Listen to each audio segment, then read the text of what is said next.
ఇవాళ కాంగ్రెస్ ఎమ్మెల్యేలు చెప్తారు, మీరు నేను చెప్పుడు కాదు. ఆయన పాపం మహబూబ్నగర్ ఎమ్మెల్యే ఉన్నాడు, మీ పక్కకే ఉంటాడు ఆయన చెప్పిండు శ్రీనివాసరెడ్డి ఏమన్నాడు నిజాయితీగా, మా కాంగ్రెస్ గవర్నమెంట్లో మా ఎమ్మెల్యేలకి పైసలు దిక్కులేవు, పేరెంటాలకు పోతున్నాం తప్ప మాకేం పని లేదు పాడలేదు, ఏం చేయాలి అని ఆయన చెప్తా ఉన్నాడు.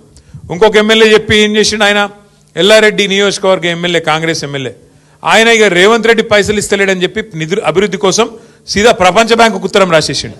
ప్రపంచ బ్యాంకు నాకు 100 కోట్ల అప్పు ఇవా, మా ముఖ్యమంత్రి గారు ఇస్తలేడు అన్నాడు.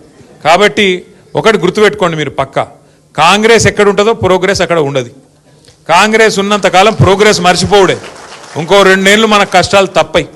కేసీఆర్ గారు ఉన్నప్పుడు గ్రామాలు ఎట్లుండే, ప్రతి ఊర్లో ఒక నర్సరీ, ప్రతి ఊళ్ళో మొక్కలు పెంచే కార్యక్రమం, ప్రతి ఊళ్ళో చెత్త తీసేందుకు ఒక ట్రాక్టర్, మొక్కలకు నీళ్లు పోసేందుకు ఒక ట్యాంకర్, ఆ చెత్త తీసి పారేసేందుకు ఒక దగ్గర వేసేందుకు డంపింగ్ యార్డ్.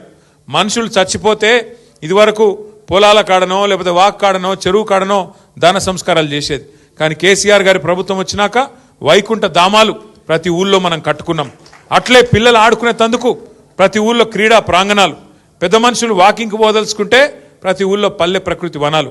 దేశంలో ఎక్కడ ఉన్నాయా ఇవన్నీ?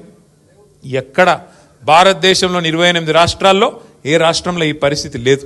ఇది మనది మనం ఇచ్చుకుంటున్న సర్టిఫికేట్ కాదు. కేంద్ర ప్రభుత్వం ప్రతి సంవత్సరం ఉత్తమ పంచాయతీలకు అవార్డులు ఇస్తుంది.